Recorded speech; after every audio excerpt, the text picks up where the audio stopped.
Please be ready for a dictation of exercise number 3 and 4 from Progressive Magazine of July 2022. 5 seconds.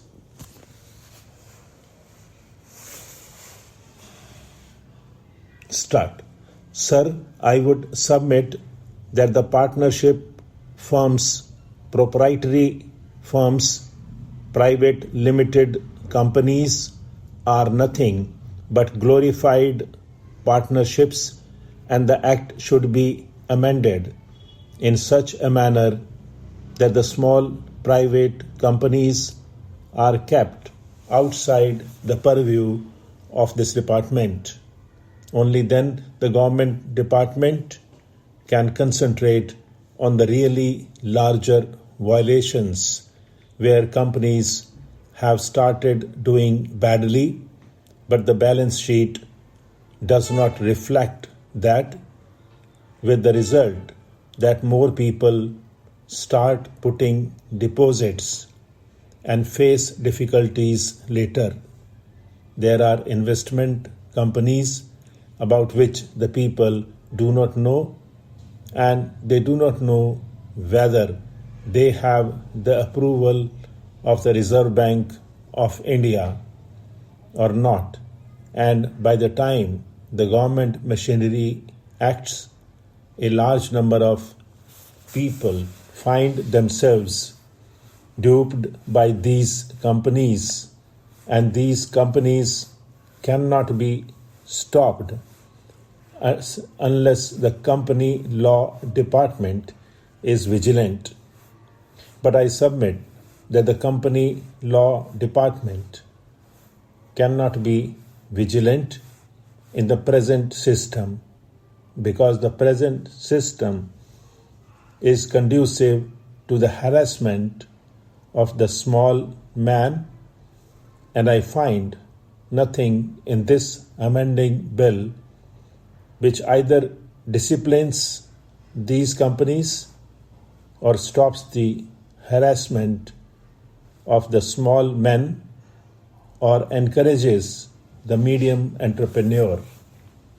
Therefore, this bill should be rejected, and my submission to the minister through you is that if now this is referred to a select committee, at least all those of us who are interested in it can give specific suggestions.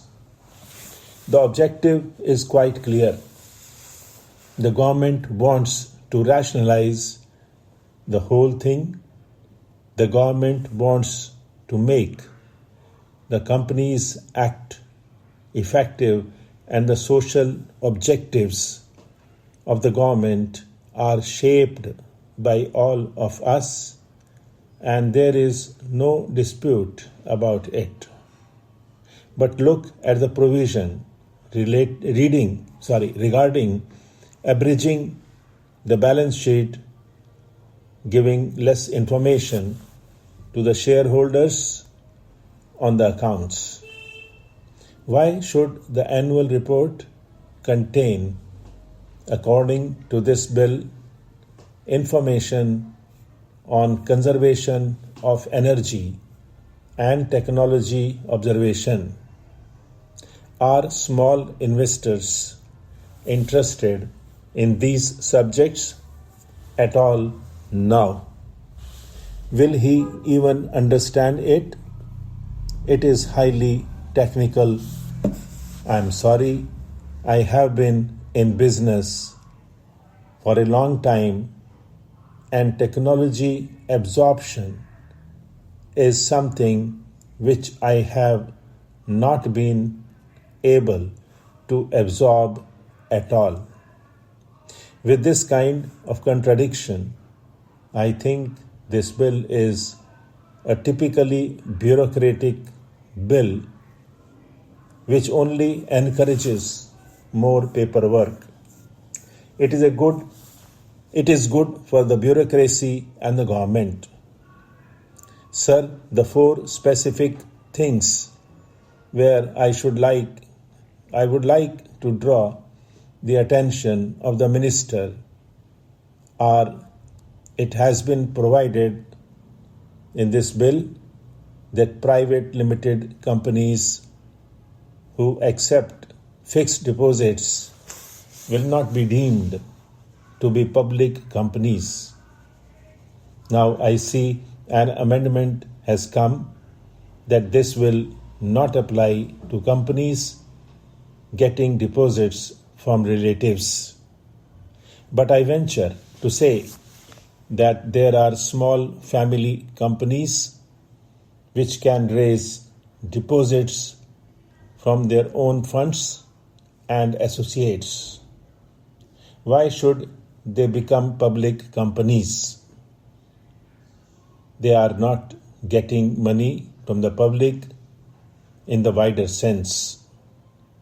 If they are getting loans, they are small loans from commercial banks against securities. But bringing or by roping in all these companies, really what we are doing is that we are not applying the law to these companies, but allowing law to become ineffective in the case of big companies. And this is precisely what is happening. For instance, in Mumbai or Calcutta, there are big corporations, companies which deserve to be closely monitored whether they are following the Companies Act or not. This cannot be done howsoever great our desire may be, with a limited number of staff, and every year we probably can go on increasing the personnel in the company law department. But the administration of the act cannot be effective unless we do an ABC analysis and see that only those companies where public money is really involved are closely monitored.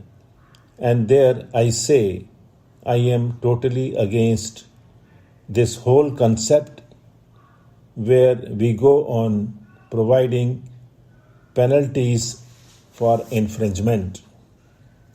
Penalty should act as a deterrent. How far are we able to deter the large companies from violating the law? Here I see a very strange amendment that in the case government does not approve the managing director's appointment, the managing director will be fined rupees 500 per day for the number of days that he refuses to vacate the office. I do not understand this logic. The law should be that government has not approved the managing director's appointment, and the managing director should therefore have vacated the office from the moment government has disapproved of it. But to provide a penalty of a few hundred rupees in the event of his continuing in office for the period when government had disapproved the appointment is very strange. Stop.